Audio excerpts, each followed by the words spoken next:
All right, so we start. The first question says, describe two formal social sanctions. We're talking about sanctions. We're talking about punishments. Punishment. Yeah, these are sanctions. Social. Do you understand? So sanction would have come because you've become a culprit. You have done something wrong in society. Do you get it? So you have been sanctioned So here we for a talk about wrongdoing. The crime. Yeah. Yes. Yes. Crime chapter. Yes. Okay. So I wrote. I said they said describe two formal social sanctions. We can talk about fines. We can talk about imprisonment.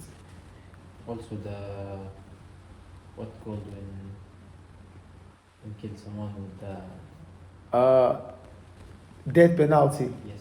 Yeah, but let's just don't talk about it right now. Okay. So Let's talk about because it's sanctioned. It's not that so. It's not civil. It's not to that extent. Yes. So let's just talk about formal sanctions. Yeah. Okay. So fine. in a society, if you are found guilty of an offense, you might be fined. You pay fine. And paying fine means that you are paying certain amount of money to the executive arm of the government that is in charge, maybe the tax office or the ministry for whatever ministry. That means government establishment that will take care of people who make mistake in the society. Maybe you have problems with you didn't follow the traffic lights. Yes. You might be fined for that. The traffic police will give you a receipt that you have to pay in their station.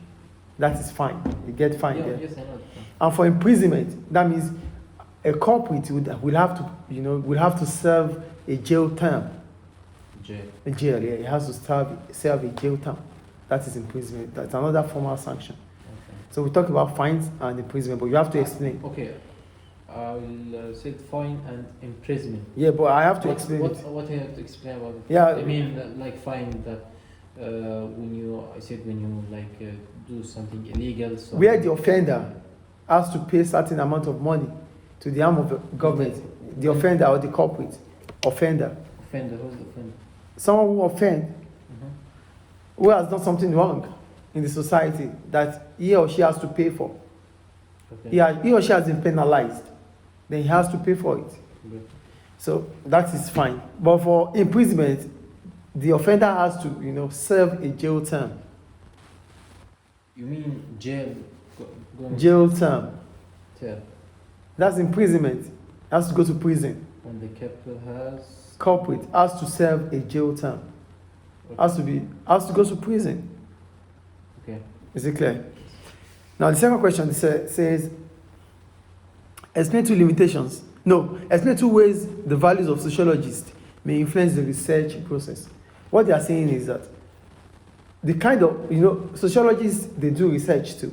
So how is their value? How they are? How can it influence their research? Who they are? You mean The kind of skills they have, the kind of attitude they have, the kind of experience they have. How can this influence research methodology? You get the point there? They said, explain two ways the values of sociologists. And when we talk about the values of sociologists, we're talking about what they have. Sociologists mean the people, the person, the researcher. A researcher, yes. Yes. How can your values influence your research? That is the point. And what are your values? Your skills, your expertise, your experience, your belief. How this will. How can this influence the research? That is the point. Do you get the point? Yes. So I would say the values of sociologists may influence the research process in the following ways. Number one, processing of data, as in processing of data. Based on your experience and expertise, the way you are going to process data, that means the way you are going to interpret and present data will be different. The way? Processing of data. When you are processing data, it means you are gathering information. You are collecting information. The way you are going to collect information, the way you are going to present them, the way you are going to interpret them, is going to be different. It's going to be based on your experience, your expertise. Do you get the point? As a teacher now, let me put it this way. As a teacher, my values would make me to be able to explain to my students in a better way. Yes. So maybe some 4 years ago or from some 5 years ago, I might not be able to explain the way I'm explaining to you right now. Yes. But I have gathered experience. I have gathered skills, Yes. which has helped me to dispatch information now. So these are my values. Do you get it? So Yes. this goes to sociologists too. Their values, that means their skills, their experience, their beliefs would influence or will have impact in the research they do. So the kind of impact it will have is one, through the processing of data. So For processing of data, it implies to how they interpret and present the information they have. So the way they're going to present, the way they're going to interpret the information they have will be based on the kind of experience, the kind of values they have. Do you get the first point? yes.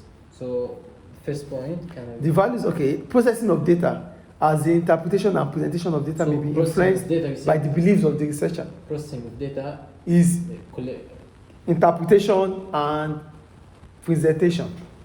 Okay, processing of data as the Interpretation and presentation of data may be influenced by the beliefs of the researcher. okay. Maybe The beliefs means the values of the researcher. So the way he or she is going to interpret the information, the way he's going to present it, will be different from someone who is just coming up, who is just a new researcher. First. That is the point. Do you get the first point there? Yes. So the second point is about the interviewer's bias. Mhm. So if the interviewer is biased, that means he or she is subjective to certain situation. I tried now to translate bias in Arabic. I didn't get I think. Bias means you are influenced with certain situation. You are influenced with certain characteristics. You decide, you make your decision based on situations that suits you. So I am going to judge you based on the fact that you are my friend. I won't judge you based on the fact that I'm supposed to judge you as a student, but I won't judge you as a student. I'm judging you as a student, but based on the fact that you are my friend. So instead of me to say how it is, I won't say how it is, because you are my friend. That means I am biased. Mhm. Do you understand what bias is here? Yes. So if the interviewer is biased about certain situation, this might influence on the type of question he's going to ask the interviewees.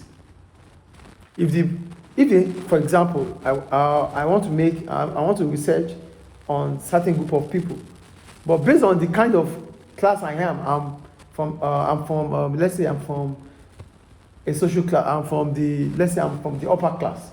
Yes. So because I'm from the upper class, my research is on the lower class or the middle class or the working class. So I might not feel comfortable talking to the lower class. So this might reduce the kind of question I want to ask them, or this might make me to ask them questions that they won't be able to answer. Because I don't like them. Because I'm subjective to their situation. So this might bring about the kind of questions I'm going to ask them. Are you getting it or not? If you're not getting it, then what I'm talking about is for interviewers bias. As an interviewer, you might be biased based on the kind of people you want to interview. So maybe the interviewees are from a minority ethnic group. Okay. So because they are from minority ethnic group, which you don't like, this might influence the kind of questions you ask them. So you're asking them questions based on the kind of background they have, not based on the topic of your research. That is interviewer's bias.